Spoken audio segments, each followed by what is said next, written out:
Pag pinagalitan kayo, sinyalis na mahal kayo ng isang tao. Kasi kung mahalaga ka sa kanya at alam niya na mali yung ginagawa mo, itatama ka niya. Sasabihin sa inyo yung tama. Pero hindi yan yung natural na sitwasyon na nangyayari. Pag pinagalitan kayo sa bagay na mali ninyo, nagagalit kayo. So please, huwag kayong magalit. Isipin ninyo sana kung nagkamali at ano yung pwede kong itama. Kasi itong taong to na nagalit sa akin, mahalaga ako sa kanya. Kasi ang taong may paki sa inyo, ang ibig sabihin lang nun, mahalaga kayo. At kapag mahalaga kayo, mahalaga.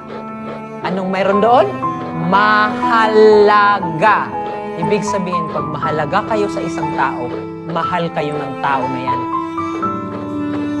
Kasi kung hindi kayo mahal ng nanay o tatay ninyo, go! Gawin niyo yung gusto ninyo. Wala silang pakialam sa inyo.